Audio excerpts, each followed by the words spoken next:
Yo, yo, yo, peace was good. Welcome to another hip hop album review. This is part 304. The album that I would like to review tonight is Biggie with his first posthumous album titled Born Again, released in 1999. You guys should know who Biggie is. I'm not gonna get into it. You know he's all over social media. He's all over the internet. Do your Googles, take your time, that kind of thing, and get back to me. But very well acclaimed MC. Died way too young, way too soon. He died, I think, when he was 24. That's crazy. That's like crazy young. Tupac died when he was 25. Like that's wild. You know what I mean? Um, so this is a disclaimer. With this album, I consider this more of a compilation album more so than an album. It's not a real authentic album.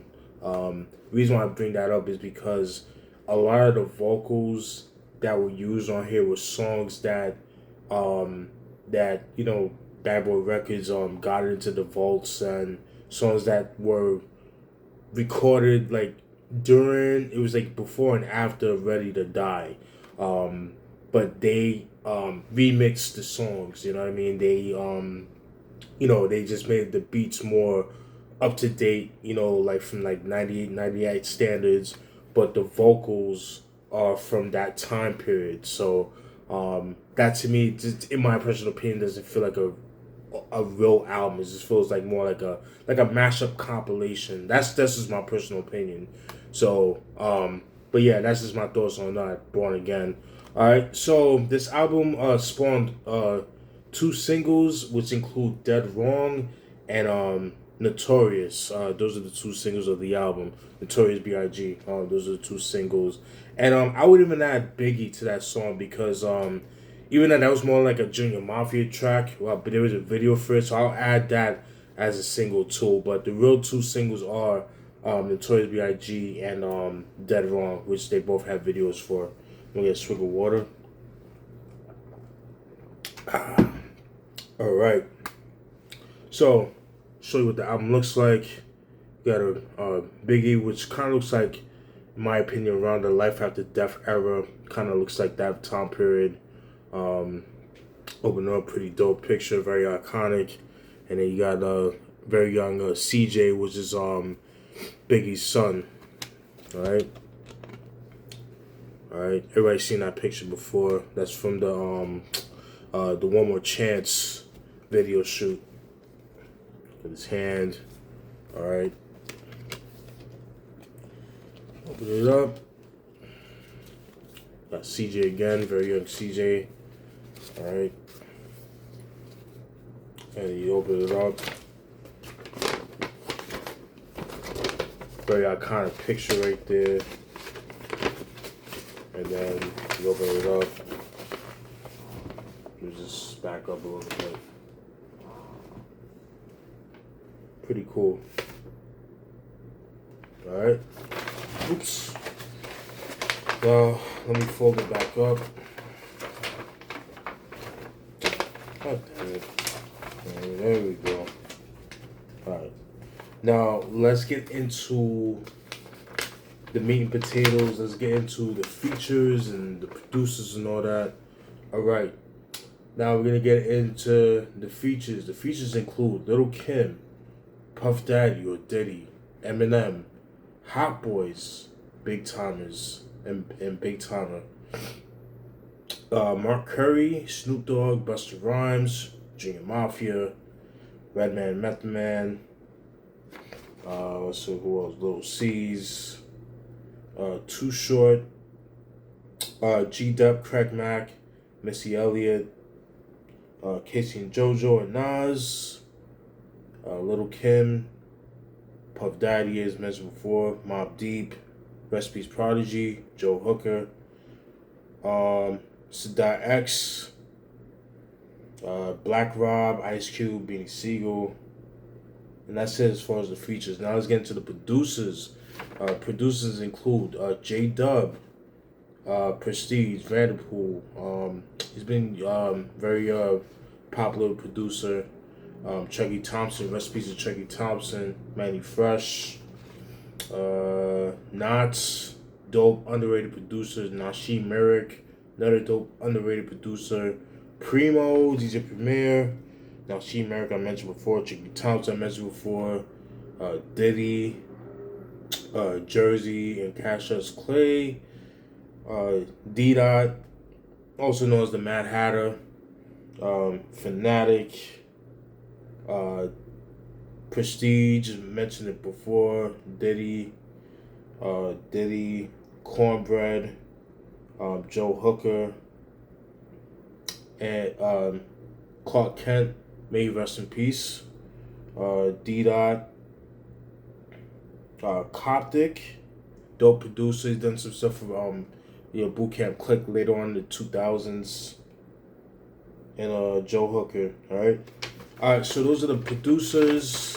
Now let's get into the meat and potatoes. Let's get into the lyrics, the breakdowns of the songs, all that good jazz. Let me just put this back properly.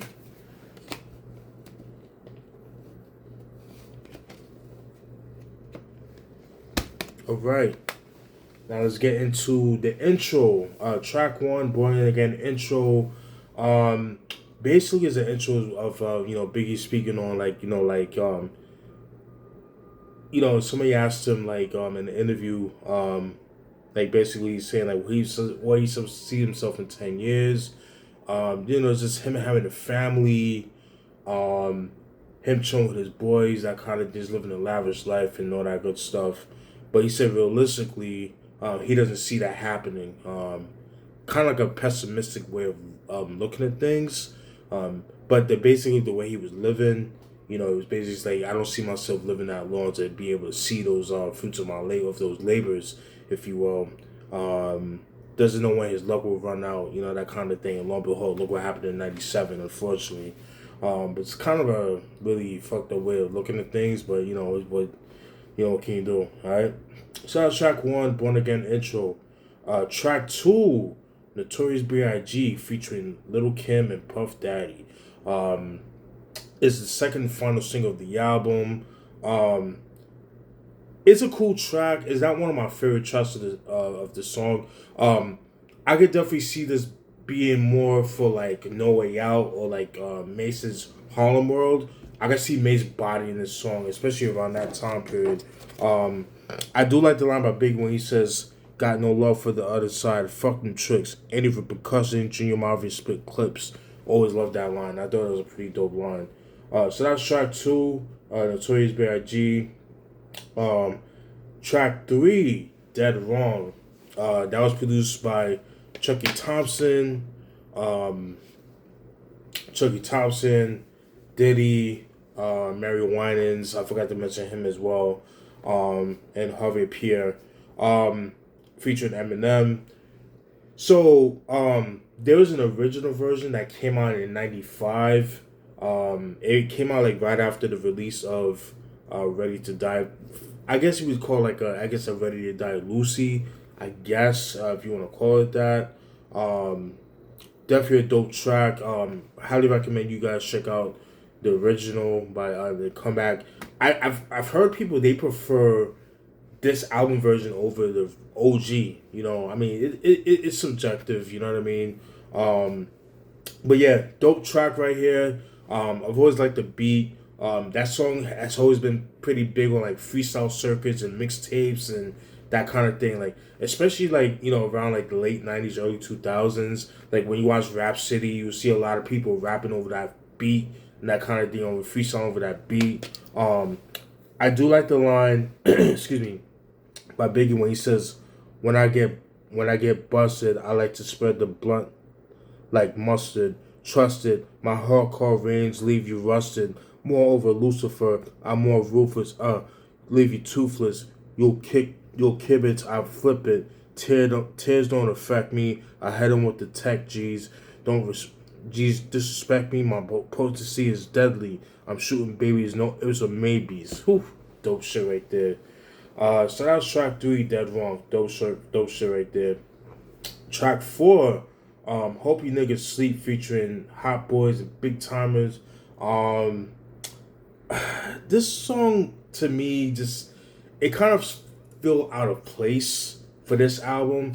I get what they were trying to do, but it didn't really fit the album. It would fit more for like a either Hot Boys get Guerrilla Warfare or BG's Chopper City in the Ghetto. It just has that feel. Something sound like BG would rap over. And lo and behold, I feel like BG had the best verse on this track. When he says, "I throw a bomb through your window, burn you up in your hole. I catch your mama going to therapy and cut her throat. Your little sister walking home from school. I abduct her, then I fuck her. I hit your pop close up with the Louisville Slugger. Be Jizzy, be Jizzy is the hustler, ignorant motherfucker. I was taught how to bust heads the by the belt head busters. Ooh, best head busters. Dope shit right there. So again, that's definitely like chopping in the city ghetto era BG, and again, one of my favorite albums from them. But when it comes to BG, I'm more of a It's All on You Volume 1, Volume 2, and Chopper City from '96. That's a BG I like. So, but that's just me personally. All right.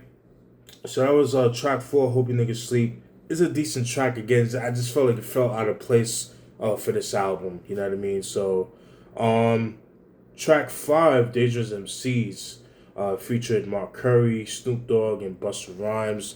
That was produced by Knots. The story with this song is that this song was originally made for it was originally produced by Jay Dilla or JD for Busta Rhymes' The Coming album, and Biggie was featured on the song. I believe the name of the song was called The Ugliest, I think it was called, but Busta scrapped the song because he was taking shots at Tupac. And he was like, "Nah, we can't have it on my album. It's my first album. I ain't trying to catch no beef." And, this is like the midst of the East Coast West Coast beef, and Busta Rhymes wasn't trying to have that smoke, which is pretty smart, especially for that time period. Yeah, I like the line by Biggie when he says, "Look forward to me like commissary." All of a sudden, not everybody's Big Willie. Done did it. Come with it. Get your head splitted or get your neck slitted. Admit it, you overdid it. Whew, fire. So that was track 5, Dangerous MCs. Track 6, Biggie featuring Junior Mafia. Dope beat, like the beat for that. That was produced by Nasheem Merrick. Dope track right there.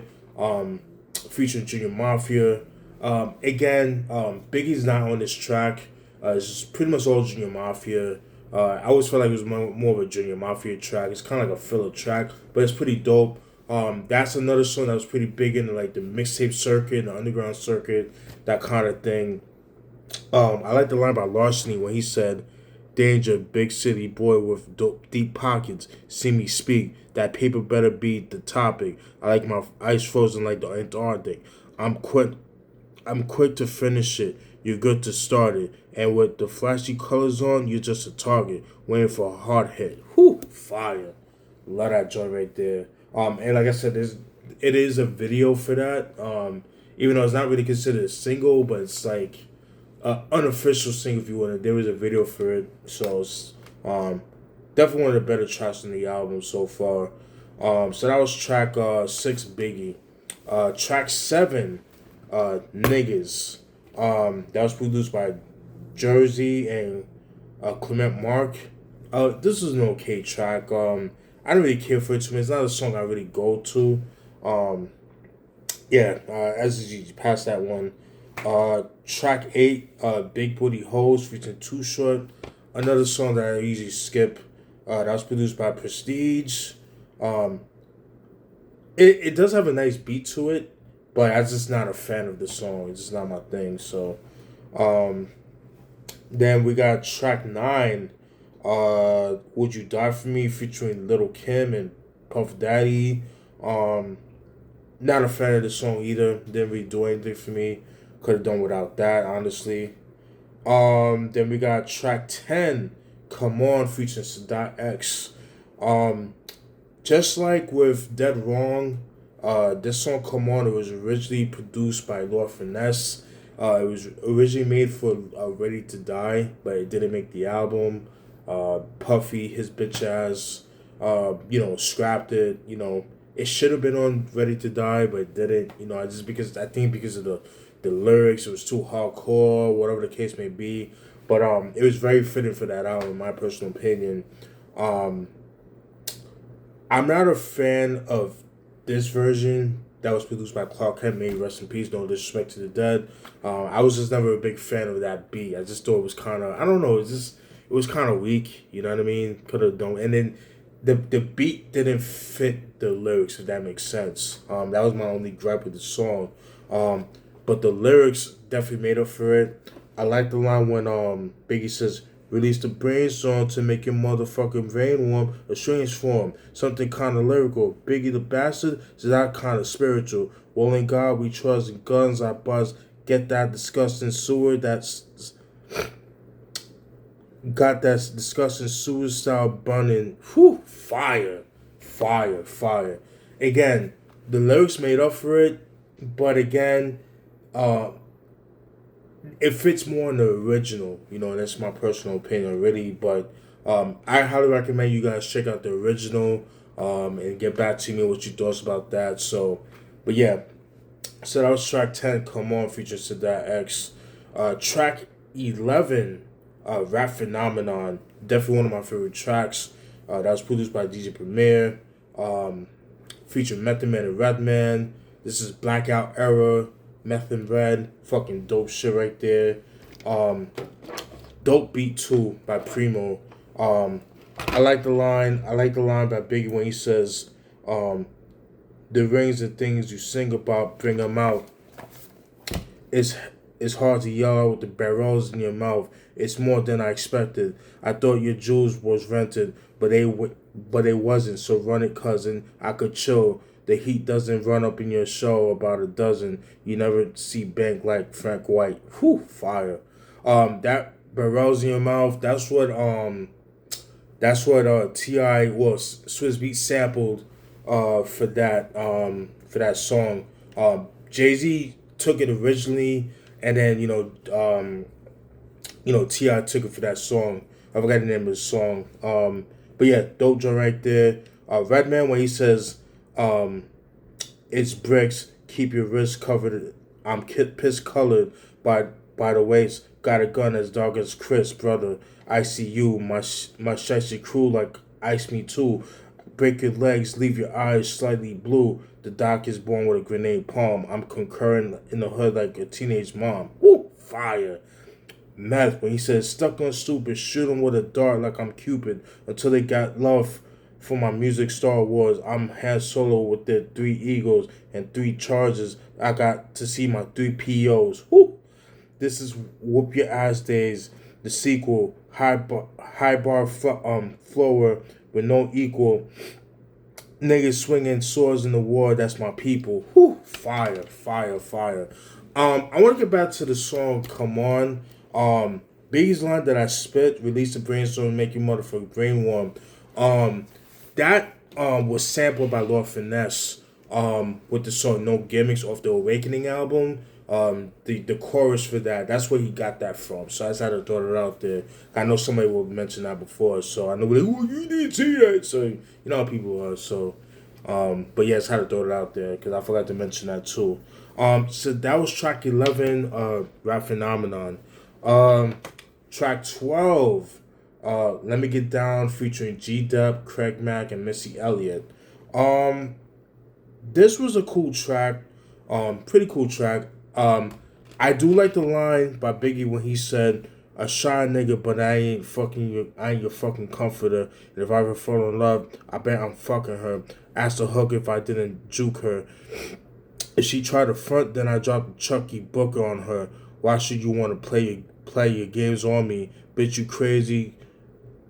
You crazy. Commitments, I'm Swayze. No time for the ill shit. Rest with the niggas on that blood spill shit. My rapping tactics are drastic. Stretching motherfuckers like I'm fantastic." Woo! Dope shit right there. So that was track 12. Let me get down. Track 13, "Tonight." Dope track right here. That's produced by Cornbread and Diddy, featuring Mobb Deep, Diddy, and Joe Hooker.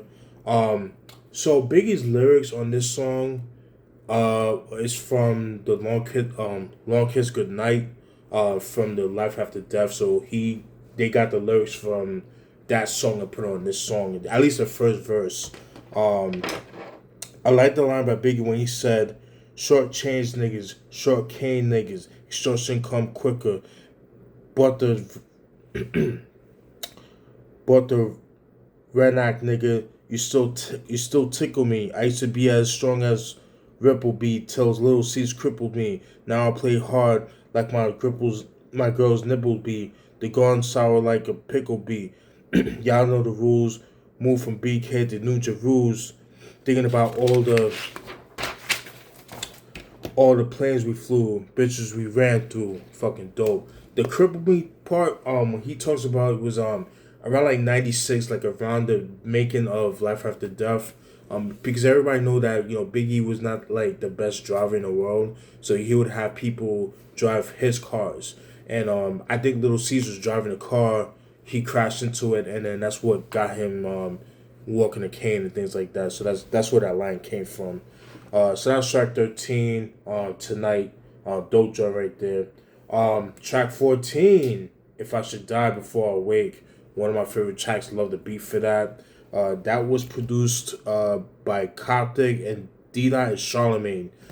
Charlemagne of Natural Elements. Very, very, very dope producer. Featuring Beanie Siegel, Black Rob, rest in peace, and Beanie Siegel. Black Rob, Ice Cube, and Beanie Siegel are the people in there. Fucking love that shit right there. Um, I think to me, Beans had the best verse, and Beans he was the MVP of the song in my opinion. This is the truth era Beans. I like the line when he said, "Man, you know how I handle my shit. SK can on my shit. Jump out the vans like Hannibal Smith. Man, I spit 1,000 rounds. Your squad don't need it. Shredders in the riot pump. Leave you quadriplegic. When I squeeze, don't breathe. Keep it lined and even. And when niggas get hit, they be crying, screaming, lying, bleeding from the iron, steaming. Whew. I ain't them to hear that bullshit. I ain't mean it. Niggas start bitching when they pistol in their face, or I sick 2 pits to come and get you in your place. Whew. Fire. Yeah, again, that's Beans from the Truth era, before the Truth, but like that time period. But yeah, definitely one of my favorite tracks of the album. If I Should Die Before I Wake. Track 15, Who Shot Ya? One of my favorite tracks, very legendary track. That's a song that I believe was on the B side of Big Papa. So that song, I believe, was recorded in '94 and was released in 1995. Dope shit right there. I like the line by Biggie when he said, "Neighbors called the cops and said they heard mad shots, saw me in the drop. There in a quarter slaughter, electrical tape around your daughter." Whoo, fire. Love that shit. And what's crazy about that song, I didn't know at the time that song was big in New York. Like, it was all over the radio. And what's crazy is that shit did not sound like it was recorded in '94. Like, it sounds ahead of its time. It sounded like it was recorded like '98, '99. I thought that was like a new song, but it's a song that came out in '95. So I thought that's pretty dope. Very legendary track right there. Everybody knows that track. So let me get a swig of water. And that song you can actually get on the reissue, the remastered version of Ready to Die. So I throw that out there. So that was track 15, Who Shot Ya? Track 16, Can I Get With Ya? Featuring Little C's. In this song, it just talks about, this was produced by Chucky Thompson, featuring Little C's. In this track, they just talk, spitting games to different women, that kind of thing. It was okay. I didn't really get anything out of that. Then we got track 17, I Really Want to Show You, featuring Casey and JoJo and Nas. Dope track right here. This shit goes hard. This is another song that was really popular in the mixtape circuit, like in the underground circuit. This song could have been a single too. Um, I like the line by Biggie when he says, "I remember I was just like you, smoking blunts with my crew, flipping over 62 cause GED wasn't BIG. Had to get my, I had to get PAID, PAID. That's why my moms hate me. She was forced to kick me out, no doubt. Then I figured out licks went for a 20 down south. Packed me up, packed my tool for a raw power move. Glock 19 for casket and flower moves. Fucking dope." Nas, when he said, half like Diddy, try to swap drugs for TVs, store run out of bacon sort of from BK to QB. My niggas died for the cause. 45 on the jaw. City laws by Big Nas and Biggie Smalls. Bitches holding my weight in their titties and bras. My bitches out of state getting busy while they pushing my car. Fucking dope shit right there. So that was track 17. I really want to show you. Definitely one of my favorite tracks. And the last track, Miss Wallace. Is just Miss Wallace. May she rest in peace. Man, a lot of RPs. That's crazy when you think about that. Miss Wallace, just basically giving her a tribute towards her son, Biggie, over the We'll Always Love You, Big Papa by the Locks, just the instrumental and that kind of thing. Alright. My thoughts on this album, when I first heard the album, I didn't really like the album. Going back to it, listening in retrospect, it's a decent album. It's not the best. But I'll tell you this: the beats that he would rap on, that was on this album. If he was like, he would rap. He would rap to these beats. That makes sense. Unlike other projects and stuff like that. So that's the one thing I do appreciate about this album is like these are beats that he would rap over if he was alive. At least some of them. But yeah, I just wish that the songs that were from the that was recorded, that was unreleased and that kind of thing. I just wish that they would put it in original form. But you know how it is, man. People ain't trying to have that old shit and that kind of thing. They just want things that be current and that kind of thing. I mean, to the point, even to this day, people put out mixtapes and get vocals from Biggie and like just make them refresh over like new instrumentals. It just kind of shows you how timeless his music is. You know what I mean? But definitely not his best stuff. I appreciate for what it is, but it's not an album that I go to like that. Like I said, with my iPod, I have it on shuffle, and there's some songs that do pop up and that kind of thing from time to time. But yeah, pretty decent album. Not his best. Let me know what your thoughts about this album. Notorious B.I.G. Born Again. May he rest in peace. Rest in peace to Miss Wallace and rest in peace to Black Rob, Craig Mack. You know what I mean? Rest in peace to them. That's it. Hope you guys enjoyed the review. Peace.